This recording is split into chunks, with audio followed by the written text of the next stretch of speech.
Sir, I wish to offer my hearty congratulations to the Honorable the Chief Minister on the budget that he has been able to present to the House this year.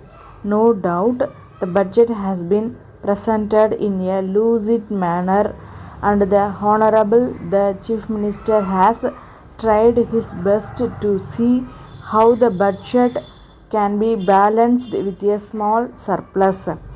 In spite of that, I am afraid that the budget does not stand the test of how far he has been able to give permanent relief to the poor in this state. I am afraid the Honorable the Chief Minister has adopted the policy that has been pursued in the past. The finance ministers in the past had only one thing before them, that was to see how best the government could collect cent percent of the revenues without any reference to the economic or uneconomic condition of the taxpayer. They did not take into account the fact that the condition of the agriculturist was becoming worse and worse day after day when they prepared the budget. The Honorable the Chief Minister has not taken into account the condition of the people from whom the tax is to be collected. The Honorable the Chief Minister is responsible to this House like every other minister. The government have not taken into account the condition of the people in the state, namely whether they are in a position to pay the taxes or not. I would like to ask on this occasion what measures the government are contemplating to give relief to the agriculturist.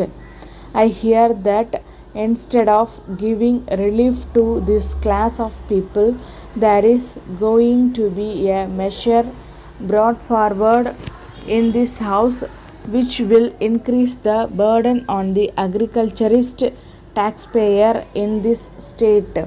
I understand that the government are considering a measure called the Agricultural Income Tax Bill. I do not know how far the government are going to proceed with that measure, whether the bill will be passed in this House, whether it will be of help to the agriculturist, or whether it is going to be an additional burden on him.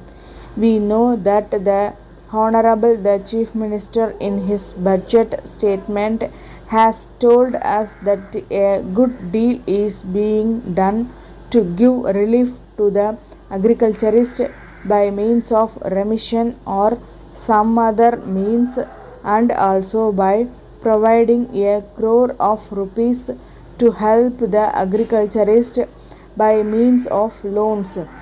These are very favorable so far as the agriculturist is concerned, but the burden on the agriculturist is so heavy that these small reliefs will not go a long way to help him so far as his primary needs are concerned. I therefore hope that the government will soon come forward with a measure which will regulate the land revenue in this state. The Honorable the Chief Minister in his statement has stated that the government are going to borrow another sum of money. He has also stated that it will be more than what they borrowed last year. Of course, it is true, this amount that they are going to raise by way of loans is not going to be spent so far as the current needs are concerned, and that this amount is going to be set apart for capital expenditure.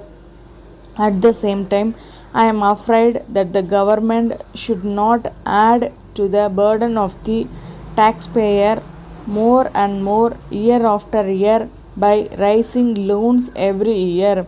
It is not right to impose a burden on the taxpayer. Letter from Balaji and Company, 3 Armenian Street, Madras to Messrs. Sundaram and Company, booksellers and stationers, 5th South Masi Street, Madurai. Dear sirs, we thank you for your kind enquiry of third instant. We are glad that you are interested in purchasing your requirements from us. So we have taken special interest in giving you all the particulars that you are requiring in this connection. As you have desired, we are enclosing a list of the items of stationery that we usually supply to our customers. The prices mentioned, of course, will change from time to time, but the present we will be selling the items that you may require at the prices quoted in the list. We will be pleased also to sell the articles on credit basis if you are so interested, but of course we will prefer advance payment. We are making an exception in your favor on this occasion so that you may have the opportunity of knowing the quality of the articles that we supply. As we have stated in the list, we are supplying all varieties of notebooks that may be required by the students of schools and colleges. You will notice a special feature that the list includes also items of stationery that may be required in any office. For instance, pencil and erasers of superior quality are supplied by us. We expect your valuable orders soon. Yours faithfully.